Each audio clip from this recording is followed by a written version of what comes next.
আসসালামু আলাইকুম, সবাইকে পবিত্র ঈদ উল ফিতরের অনেক অনেক শুভেচ্ছা। ঈদ মোবারক। তো আজকে ঈদের দিন নতুন একটি ভিডিও শুরু করলাম আপনাদের মাঝে। দেখতে থাকেন আজকে ঈদের দিন কিভাবে আমার কাটে বা কি করি। তো অবশ্যই ফুল ভিডিওটা দেখার চেষ্টা করবেন সবাই। আর সবাইকে আবার ঈদ মোবারক।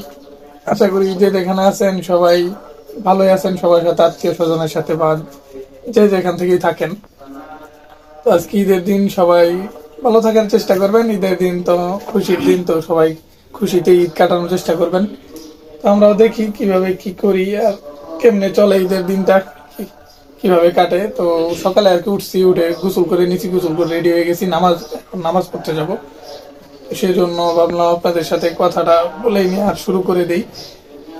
তো অবশ্যই ফুল ভিডিওটা দেখার চেষ্টা করবেন সবাই।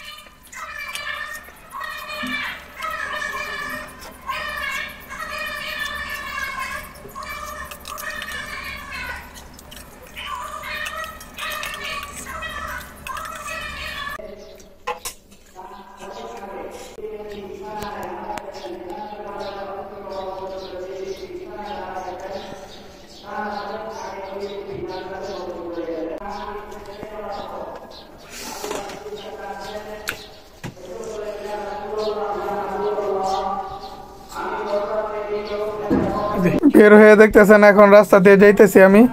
তো আমাদের ঈদগাহ তো সামনেই, বাসার কাছেই, এই 5 মিনিট হেঁটে গেলেই হয়, কারণ বাসা থেকেই তো শব্দ শোনা যায় মসজিদের।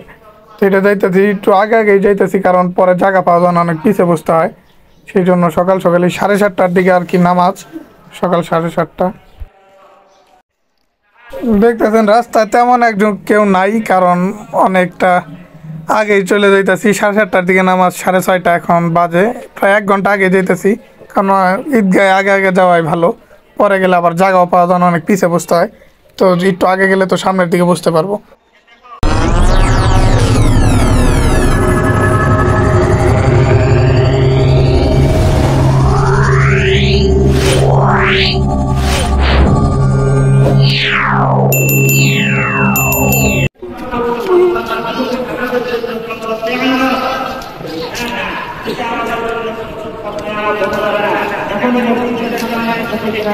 তিনি আপনাদের সামনে কি কথা বলবেন? সম্মানিত এলাকাবাসী, এখন আমরা যারা অবস্থান করতেছি, এখন যারা আমরা ঘরের মধ্যে অবস্থান করেছি, কেউ ঘরের মধ্যে সময় নষ্ট না করে অতি সত্বর আমাদের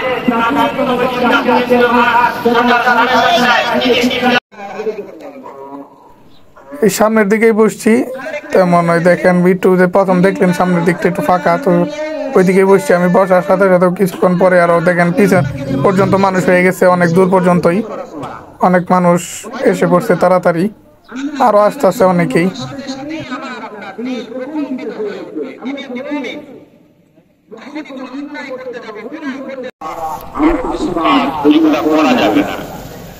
আবার মাগরিবের নামাজ সারাদিন কাটতে হওয়ার পরে ইফতার করার পরে মাগরিবের পরে যদি কিছু কাজ আর শরীর ছেড়ে দেয়, তারপরে কি করা হবে? 20 রাকাত তারাবি, 20 রাকাত তারাবি, 4 রাকাত প্রবেশা, তারপরে আবার কি অবস্থা? বেতারের নামাজ জামাতের সাথে পড়তে হবে, এটা কিন্তু বাকি দিয়ে দেয়। এরকম ধরনের একটা অবস্থার মধ্যে ছিলাম। যাই হোক, একটু তারপরে বিশ্রাম নেব, একটু কথাবার্তা বলবো, চা পানি খাবো, এগুলো খাওয়ার ঈদের জামাত শেষ করে বের হয়ে পড়ছে, এখন বাসার দিকে আবার রওনা দিছি। চলে যাইতে দেখেন সবাই পিছনে আসতেছে। তো জামাত আরও একটা আছে, 2 জামাত। তো একটা সকাল 7:30টায়, একটা সকাল 8:30টায়। তো সকাল 8:30টায় যেটা প্রথম জামাত সেটাই পড়ছি।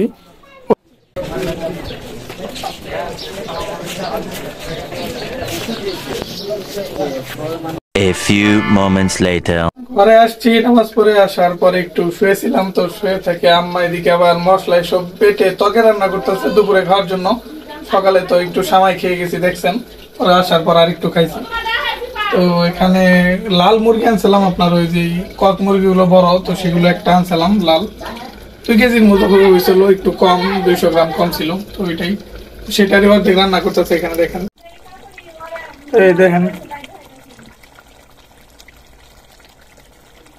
এইখানে কষানো হইতেছে আপাতত, এখনো তো পুরোপুরি দেরি আছে। আর এই মুরগিগুলা তো সিদ্ধ হইতে একটু সময় লাগে, তো সেই জন্য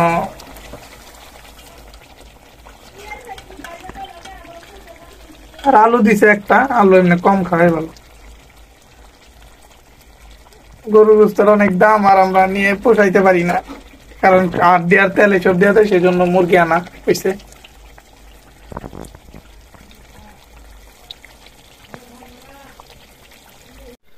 তরকারি দেখলেন, এটা হইতে থাক, আস্তে আস্তে একটু সময় তো লাগবেই। আর এখানে আপনার এই যে আরেকটা সেমাই আছে যেটা খাবো, বাকরখানির সেমাই আর কি, বাকরখানি দুধে ভিজানো হয়েছে, তো সেই সেমাইটাও রান্না করা হয়েছে।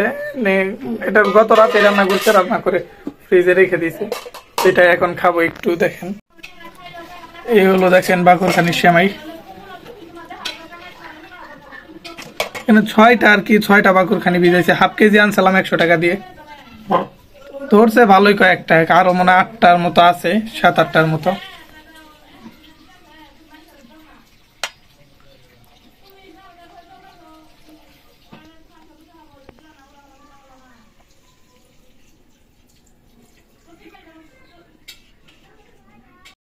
তো বসলাম খাওয়ার জন্য। এটার সকালে যেটা খাইয়ে গেছি একটু দেখছেন, এটা মিষ্টি আসছিল ভালোই। এখন এটা মিষ্টি কেমন হয়েছে সেটা এখন পর্যন্ত বলতে পারবো না,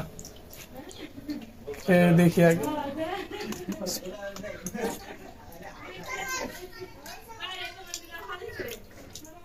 এটাও ভালো, মজা হয়েছে।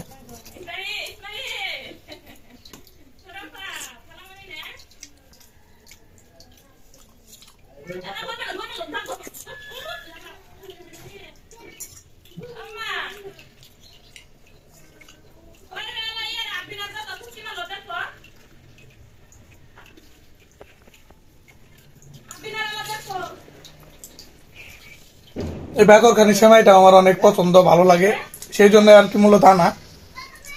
ওই সামনে যতটুকু খাই এটা একটু বেশি খাওয়া যায়। তাও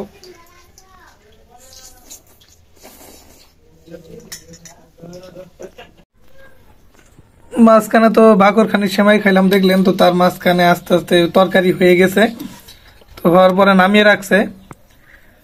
লাল মুরগি, আলু এখন দেখা যাইতেছে, তখন তা তো বোঝা যায় নাই।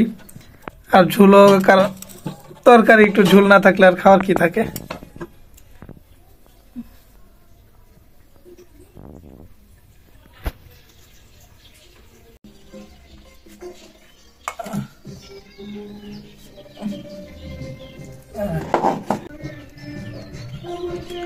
তো এখন দেখেন দুপুরে খাইতে বসলাম।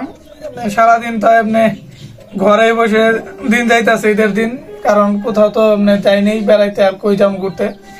বন্ধুরাও কয়েকজন গ্রামে চলে গেছে, আর বিদেশ আছে একবারে গেছে, আর 2-1টা বিয়ে করে ফেলছে, তো ওরা তো আলাদাই, সেজন্য আর ঘুরতে একা একা কোথাও যায়ও নাই, ঘরেই আছি সারাদিন। সকাল থেকে একটু একটু সেমাই খাইছি দেখলেনি, তো এখন ভাত খাওয়ার জন্য বসলাম। সকালে আর খাইনি, শুধু সেমাই খাইছি, আর অল্প ভাত খাইছিলাম একটা ডিম ভাজি দিয়ে শুধু।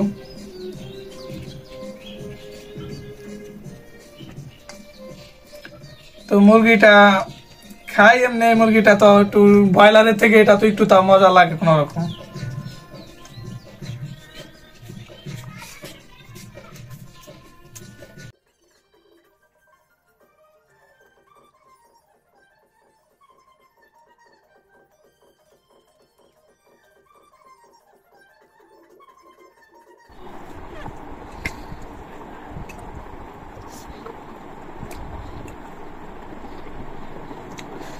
মানে সত্যি বলতে মুরগির তরকারিটা ভালো হয়েছে, অনেকটা মজা হয়েছে।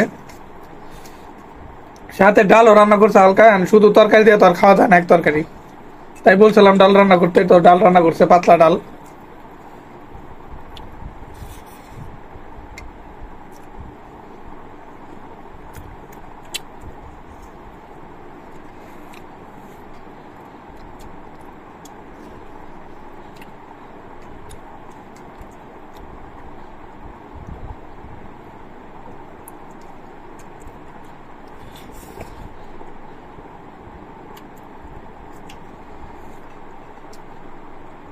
তো এই দেখুন এখন বসে আছি, আবার আপনাদের মাঝে আসলাম। তো এখন এই সন্ধ্যার আর কি নামাজ পড়ে আসছি, এসে বসে আছি। আর দেখলেনি আজকে ঈদের দিন আমাদের কেমন কাটলো।